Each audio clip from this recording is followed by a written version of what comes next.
Hello friends, welcome back.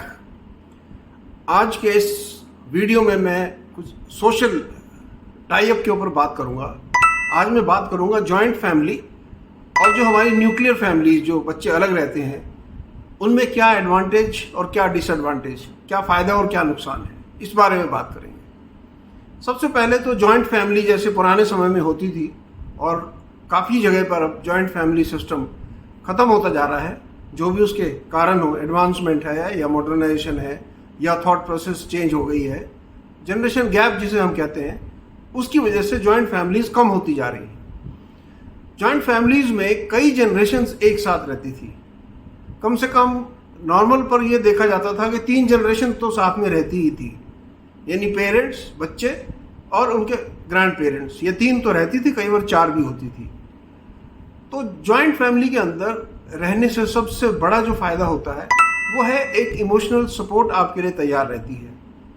Emotional support से मतलब जब भी आप किसी डिफिकल्टी में होते हैं तो आपका पूरा परिवार आपका साथ देने के लिए होता है। आपका पूरा जो सोशल सिस्टम है वो आपको मजबूत बनाता है और आपको ऐसी कोई दिक्कत नहीं आने देगा कि आप अकेला महसूस करें या आप हेल्पलेस या असहाय महसूस करें। नेक्स्ट जो उसका फ़ायदा है वो है कि आप अपनी खुशी और अपने फेस्टिवल, अपने कल्चरल एक्टिविटीज़ एक साथ बांट सकते हो। यानी जो जॉय है वो मल्टीप्लाई हो जाता है, खुशी जो है उससे 4 गुनी हो जाती है यदि पूरा परिवार एक साथ में है, कई जनरेशन से एक साथ में है। फिर है, अगर हमें कष्ट होता है, जैसे खुशी हम बांट सकते हैं, तो जो कष्ट होता है उसे भी हम शेयर कर सकते हैं। एक दूसरा रिस्पॉन्सिबिलिटी ले सकता है दूसरे मेंबर की, ताकि किसी को ये लगे कि मैं दुनिया में बिल्कुल अकेला नहीं हूँ और मेरी सपोर्ट के लिए बहुत सारे लोग यहाँ पर मौजूद हैं। नेक्स्ट है कि क्योंकि फैमिली में कई जनरेशन्स होती थी, इसलिए उनको कई तरह के गाइडेंस लाइफ के, अपनी प्रैक्टिकल लाइफ एक्सपीरियंस करने के, वो मिलते रहते थे। क्योंकि कुछ मेंबर्स ऐसे होते थे कि जो बड़े होते थे और उनकी लाइफ एक्सपीरियंस इतने ज़्यादा थे कि वो बच्चों को समय से पहले सब चीज़ें बता सकते थे और उनका एक्सपीरियंस मल्टीप्लाई हो सकता था। नेक्स्ट है, एक बहुत बड़ा सिक्योरिटी फैक्टर उनके अंदर आता था इमोशनल सपोर्ट के साथ साथ। यानी पूरा परिवार एक साथ है तो ये चिंता की बात नहीं है कि कहीं कुछ गड़बड़ हो जाए तो मैं अकेला क्या करूँगा, ये सवाल वहाँ पर नहीं होता था। तो न्यूक्लियर फैमिली को इसी एंगल से यदि देखें तो उनके पास ये सब फैसिलिटी ना होते हुए उनके पास बहुत ही लिमिटेड सपोर्ट होती थी, इमोशनल सपोर्ट बहुत कमज़ोर होती है। और जो बच्चे बिल्कुल ही अकेले रहते हैं उनको ये लगता है कि अगर कोई प्रॉब्लम आएगी तो मुझे पता नहीं कोई सपोर्ट करेगा या नहीं करेगा। जैसे वो एक्सपेक्टेशन तो रखते हैं लेकिन गारंटी कोई नहीं है कि सपोर्ट में कोई आएगा। लेकिन जब जॉइंट फैमिली है तो गारंटी है कि जो साथ रह रहे हैं वो तो डेफिनेटली आपके साथ खड़े ही होंगे, और किसी ने बाहर से भी आना होगा तो वो भी पॉसिबल है। बाहर से मेरा मतलब कोई दूर के रिलेटिव हो या और कोई ऐसी संभावना बनती हो। नेक्स्ट है कि जॉइंट फैमिली के फ़ायदे हैं कि हम अपनी जिम्मेदारियां शेयर कर सकते हैं। यानी रिस्पॉन्सिबिलिटी हर आदमी के ऊपर बांट दी जाती है। जैसे पुराने ज़माने में होता था, इवन लेडीज़ की रिस्पॉन्सिबिलिटी बटी हुई होती थी।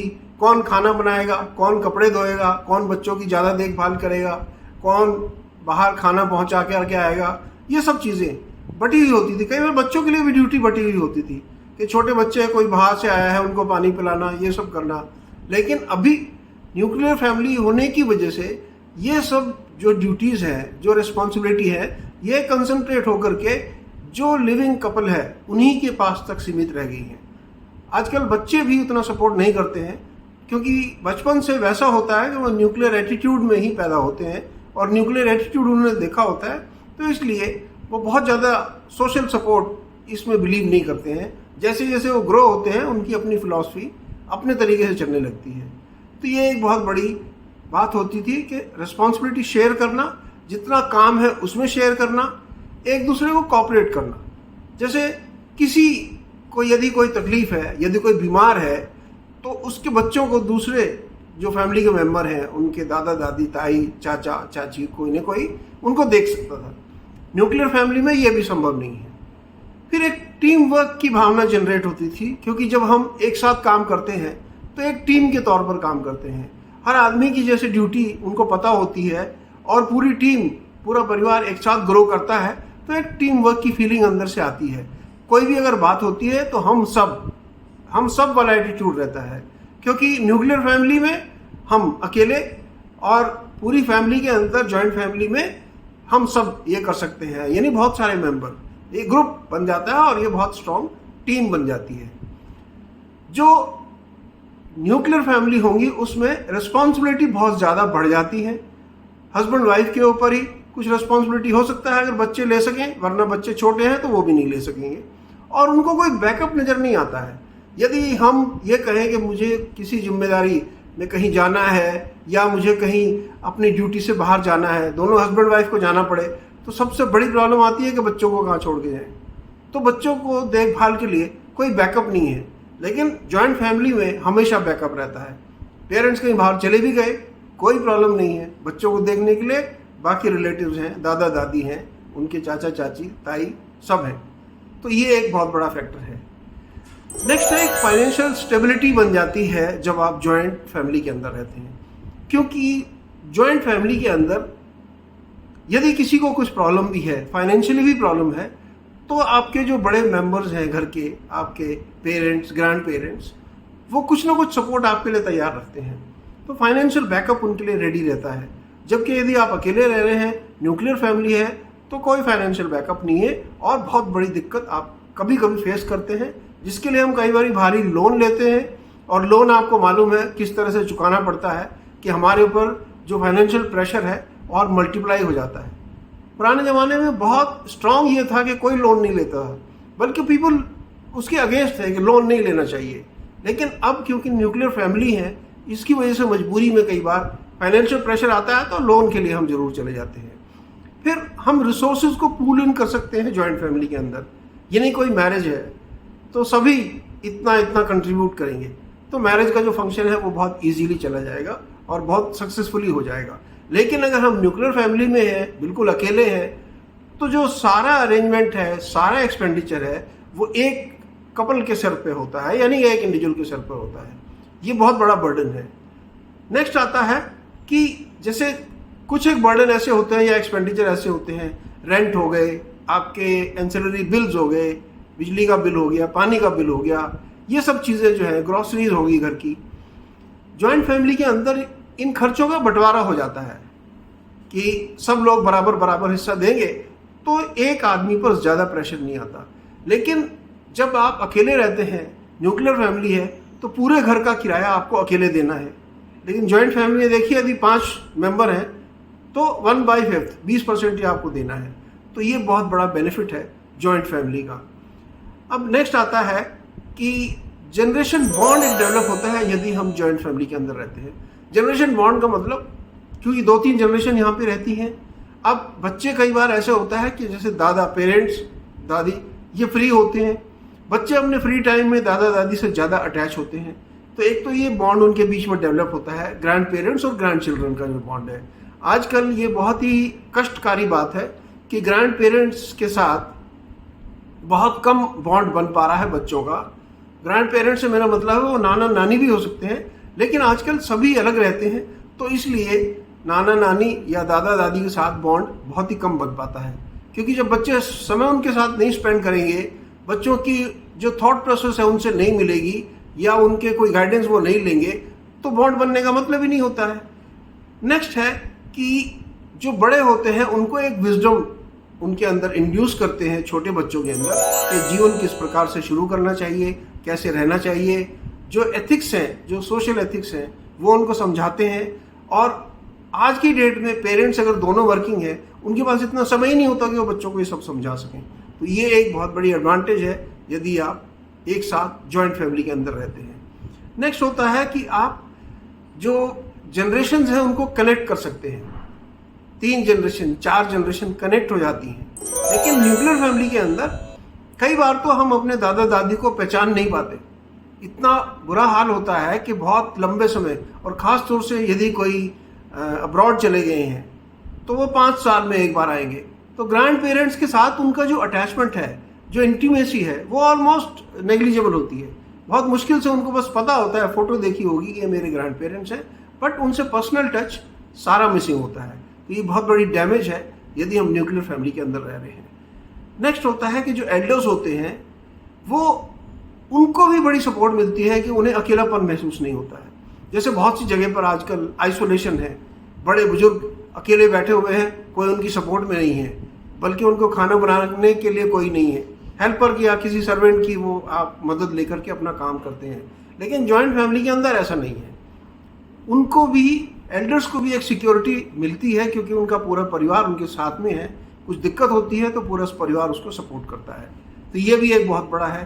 फिर जो बड़े लोग होते हैं, खास तौर से ग्रैंड पेरेंट्स, वो छोटे बच्चों के साथ बहुत एंजॉय करते हैं। दोनों रीज़न है, एक तो उनकी एज ऐसी होती है कि वो बहुत ज़्यादा एक्टिविटी नहीं कर पाते, और छोटे बच्चे उनको एंटरटेनमेंट सोर्स के तौर पर नज़र आते हैं। और उनकी जो फ्रेंडली बिहेवियर है, जिस तरह से उनकी मिसचीफ होती है छोटे बच्चों की या एक्टिविटी होती है, उसको देख करके grand parent they feel relieved, they feel healthy, कि उनको अच्छा लगता है और उनकी जो स्ट्रेस लेवल है वो कम होता है, बल्कि जो फास्ट एजिंग है वो भी बहुत कम होती है। तो ये बहुत बड़ी एडवांटेज है यदि हम जॉइंट फैमिली के अंदर रह रहे हैं। एक सबसे और बड़ी दिक्कत वाली बात आती है, वो है चाइल्ड केयर के बारे में, ब्रिंगिंग अप चिल्ड्रन। यदि आप बिल्कुल अकेले रहते हैं, दोनों हस्बैंड वाइफ जॉब करते हैं, तो मजबूरन आपको या तो कोई केयर टेकर रखनी पड़ती है अपने बच्चे को पालने के लिए। लेकिन जॉइंट फैमिली में ऐसा कुछ सोचने की भी जरूरत नहीं है। आपके ग्रैंड पेरेंट्स हैं या जो भी मेंबर घर पर रहते हैं वो आपके बच्चों की देखभाल कर सकते हैं, और आपको बहुत बड़ा फ़ायदा होता है फाइनेंशियल बेनिफिट के अलावा, साइकोलॉजिकल सिक्योरिटी बच्चों की, और जो ट्रेडिशनल वैल्यूज़ जो उनके पेरेंट्स, ग्रैंड पेरेंट्स उनको सिखा सकते हैं, वो इंटैक्ट रहते हैं। क्योंकि जो भी, अगर आप कोई सर्वेंट रखेंगे या केयर टेकर रखेंगे, वो आपको फैमिली वैल्यूज़ नहीं दे पाएगी आपके बच्चों को। वो ठीक है, वो ध्यान रख सकती है, उनको खाने पीने का रख लेगी, उनको नहाने धोने का रख लेगी, बाकी चीज़ें नहीं रख सकती हो, क्योंकि वो जो साइकोलॉजिकल सपोर्ट होती है वो ऑलमोस्ट ज़ीरो होती है। तो ये बहुत बड़ी एडवांटेज है यदि हम जॉइंट फैमिली के अंदर रहते हैं। नेक्स्ट है कि हम बैलेंस अप्रोच लाइफ की समझा सकते हैं छोटे बच्चों को। हम ये बता सकते हैं कि एक तरह से जीवन को स्टार्ट कैसे करना है, किसकी रिस्पेक्ट कैसे करते हैं, परिवार में कैसे रहते हैं, समाज में कैसे रहते हैं। यानी उनका एक जो बॉन्ड होता है, सोशल बॉन्ड, जो पर्सनल बॉन्ड है, वो बड़ा मजबूत बनता है जो बच्चे जॉइंट फैमिली में होते हैं। प्लस जो उनका रिस्क टेकिंग फैक्टर होता है वो भी बड़ा अच्छा होता है, क्योंकि उन्हें मालूम है कि कोई गड़बड़ होगी तो मेरा बैकअप है। और जो डिसेंसी है वो अच्छा सीखते हैं, जबकि जो न्यूक्लियर फैमिली है उनके अंदर ये सब फैक्टर्स काफ़ी कमज़ोर या मिसिंग होते हैं। उनके अपने रीज़न जैसे मैं आपको बता रहा हूँ। नेक्स्ट आता है कि आप कल्चरल प्रिजर्वेंस करते हो, यानी आपका जो कल्चर है उसे बचा सकते हो यदि आप जॉइंट फैमिली के अंदर रहते हो। कल्चर का मतलब आप हर परिवार का, हर समाज का एक तौर तरीका होता है फेस्टिवल मनाने का, कुछ रिचुअल्स होते हैं। तो यदि पूरी फैमिली एक साथ रह रही है तो वो रिचुअल्स एक साथ निभा सकते हैं और उनको रिचुअल्स के मीनिंग और उसकी वैल्यू पता चलेगी। और अगर आप अलग अलग रह रहे हैं, न्यूक्लियर फैमिली में रह रहे हैं, तो ये रिचुअल्स ना तो आप मना पाते हैं, क्योंकि अकेले मना नहीं पाएंगे, ये सोशल रिचुअल्स हैं या फैमिली के रिचुअल्स हैं, और बच्चे इस चीज़ से दूर होते जाते हैं और एक्चुअल जो आपके ओरिजिनल जो रिचुअल्स हैं वो बच्चे भूल जाते हैं। यानी आपकी ट्रेडिशंस धीरे धीरे गुम होने लगते हैं यदि आप न्यूक्लियर फैमिली में रह रहे हैं। जॉइंट फैमिली के अंदर जो आपके ट्रेडिशंस हैं, जो आपके रिचुअल्स हैं, वो सब इंटैक्ट रहते हैं, और एक फैमिली वैल्यूज़ सिस्टम जो उनके अंदर जनरेट होता है वो बहुत अच्छा बेनिफिशियल होता है। ये एक और बहुत बड़ी एडवांटेज है यदि आप जॉइंट फैमिली के अंदर रहते हैं। इससे आपकी जो कल्चरल आइडेंटिटी होती है, यानी आप देख करके बता सकते हैं कि भाई ये हरियाणा से है, ये केरला से है, ये साउथ इंडिया से है, या ये नॉर्थ इंडिया से है। वो एक कल्चर है हर अपनी कम्युनिटी का, और रखना चाहिए, क्योंकि जैसे डिफरेंट कलर्स के जैसा हमारा कंट्री है, यदि हम अपना ऐसे कल्चरल बैकग्राउंड गुम करते जाएंगे तो सोशल जो हमारी वीकनेस है वो डेवलप होती जाएगी, जो कि बहुत ही बड़ी डैमेजिंग फैक्टर है। देन सोशल इंटरेक्शन बड़ी स्ट्रांग होती है। सोशल इंटरेक्शन से मेरा मतलब आप सारी जो एक्टिविटी होती है, सारे फेस्टिवल, आपके टूर, आपकी जो वेरियस सेलिब्रेशंस एक साथ मनाते हैं, तो इकट्ठे होकर के जब ये सेलिब्रेशन करते हैं, आप अपनी खुशियाँ शेयर करते हैं, तो उससे एक पर्सनल डेवलपमेंट होता है हर इंसान का, बच्चे का भी और बड़ों का भी। ये भी बहुत बड़ा। और आप अपने लिए और अगली जनरेशन्स के लिए बहुत सुंदर मेमोरीज क्रिएट करते हैं यदि आप जॉइंट फैमिली के अंदर हैं। यदि आप अकेले रह रहे हैं तो आपकी मेमोरीज केवल आपके स्कूल तक, आपके फ्रेंड्स तक, या छोटे मोटे जो फंक्शन आपने नेबरहुड में किए हैं वहीं तक सीमित रह जाती है। आपका जो बैकग्राउंड है वो धीरे धीरे गुम होने लगता है, यानी वो वैनिश होने लगता है, जो बहुत ही कष्टकारी सच है। नेक्स्ट जो आता है कि हमें बिलोंगिंगनेस की फीलिंग बहुत कमज़ोर लगती है यदि हम न्यूक्लियर फैमिली के अंदर हैं, लेकिन हम जॉइंट फैमिली में हैं तो बिलोंगिंगनेस बड़ी स्ट्रांग होती है और आइसोलेशन जैसा कुछ फील नहीं होता। हमें हमेशा ये लगता है कि मैं अकेला नहीं हूँ या अकेली नहीं हूँ। ये बहुत बड़ी एडवांटेजेस हैं जो सोशल बॉन्ड हमें पैदा करके देती हैं यदि हम जॉइंट फैमिली के अंदर रहते हैं। अब इस पूरी वीडियो की मैं समरी आपको बता दूं। ये टॉपिक मैंने इसलिए चुना था क्योंकि आजकल बहुत से बच्चे आउट ऑफ चॉइस, अगर वो रह सकते हैं पेरेंट्स के साथ तब भी वो रहना पसंद नहीं करते, क्योंकि उनको लगता है कि शायद हमारी इंडिपेंडेंट लाइफ डिस्टर्ब हो रही है, जबकि ऐसा कुछ नहीं है। आपकी इंडिपेंडेंट लाइफ डिस्टर्ब नहीं होती है, आप अननेसेसरी प्रेशर अपने लिए पैदा करते हो। यदि 1% भी पॉसिबिलिटी बनती है तो मेरी स्ट्रांग रिकमेंडेशन है आजकल के जो नया यूथ है कि वो अपने पेरेंट्स, ग्रैंड पेरेंट्स के साथ रहें। आपको इसके बेनिफिट्स कुछ समय के बाद महसूस होने लगते हैं।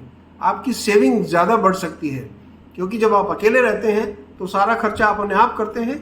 यदि पेरेंट्स के साथ रह रहे हैं तो वो खर्चा बढ़ जाता है, तो आपका जो फ्यूचर है, फ्यूचर जो फाइनेंशियल प्लान है वो आप एग्जीक्यूट कर सकते हैं और अच्छा आप उसे बचा सकते हैं।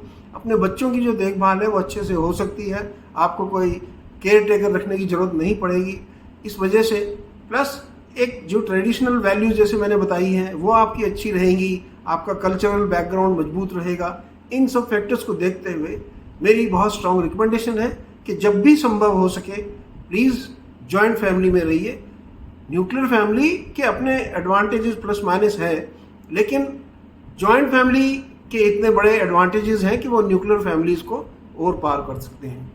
मुझे उम्मीद है कि ये वीडियो आपको पसंद आएगी। जुड़े रहें मेरे चैनल धर्मेंद्र मान मोटिवेशनल के साथ। जब तक चैनल को सब्सक्राइब और वीडियो को लाइक ज़रूर करें। नेक्स्ट वीडियो में जल्दी मिलूंगा। Take care, God bless.